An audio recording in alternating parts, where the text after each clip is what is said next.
yang ke-91. Ayat ke-91 ini memberikan penjelasan kepada kita siapa-siapa yang boleh untuk tidak berangkat perang.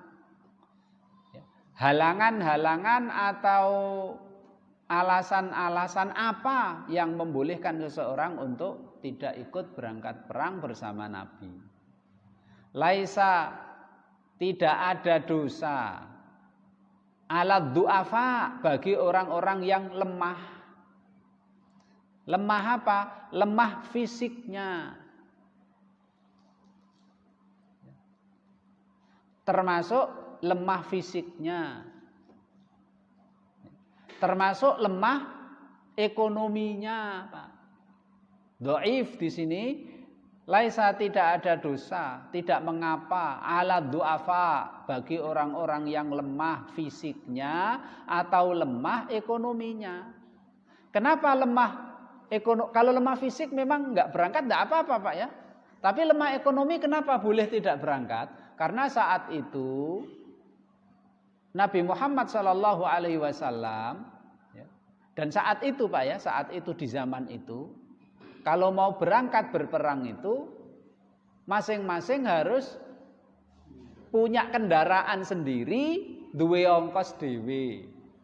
Nah, jadi Rasul tidak menyediakan ongkos dan kendaraan. Pokoknya angger mangkat ya kudu duwe kendaraan dhewe dan duwe ongkos.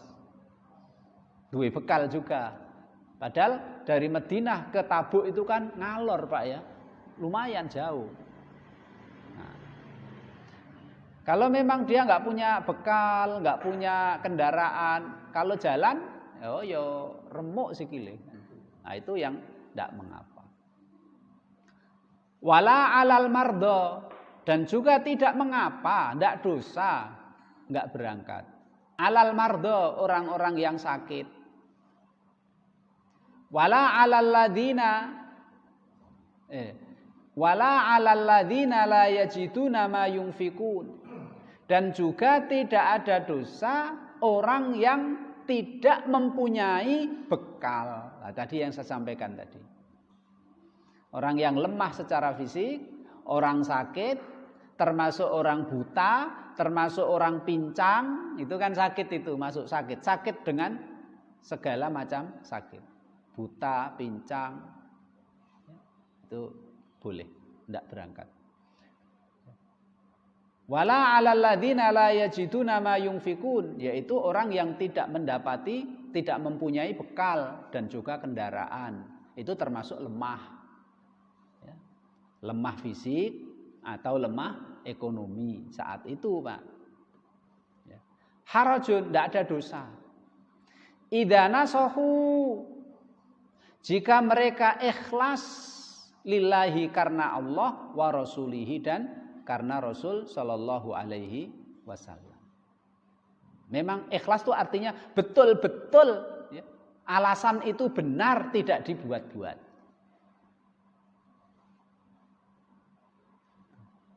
Dan juga satu tadi, Pak ya, alasannya itu betul, tidak dibuat-buat. Yang kedua, mereka tidak ngompori yang lain supaya tidak berangkat. Nah, itu tidak boleh. Jadi syaratnya orang-orang yang punya halangan seperti ini tidak ada dosa, syaratnya harus nasohu lillahi wa rasulihi. Artinya betul-betul itu alasan yang tidak dibuat-buat. Yang nomor dua, dia tidak memprovokasi, mempengaruhi yang lain. Istilahnya melek-meleki yang akan berangkat. Karena melihat dia nggak berangkat, akhirnya ora sido mangkat. Nggak boleh. Kan gitu, Pak. Jadi persis seperti orang orang yang puasa itu loh, Pak. Kan ada orang yang boleh tidak puasa. Ibu-ibu yang datang bulan, yang nifas, terus yang sakit, musafir, meskipun boleh, ning istilahnya harus sopan. Apa itu sopannya? Tidak makan di depan umum. Nah, kalau makan di depan umum, Meskipun dia itu makannya itu tidak dosa karena memang ada halangan, Pak. Tapi ketika di depan umum itu kan seakan-akan ngajak yang lain untuk tidak puasa. Kan itu, Pak. Nah, persis seperti ini. Dia tidak berangkat, tidak apa-apa, enggak dosa. Wong memang dia sakit, dia cacat, dia enggak mampu fisiknya atau enggak punya bekal, enggak punya kendaraan. Tapi dia tidak boleh terus ngomong-ngomong sama yang lain, ngajak-ngajak supaya ikut enggak berangkat, enggak boleh juga. Nah, begitu. Itu maknanya nasahu lillahi wa rasulih. Ma'alal muhsinin. Ma'alal muhsinin, tidaklah bagi orang-orang yang berbuat baik min sabilin mendapatkan hukuman dari Allah Subhanahu wa taala. Jadi orang-orang yang baik seperti itu, Pak. Muhsin, orang yang baik. Orang yang baik itu gimana?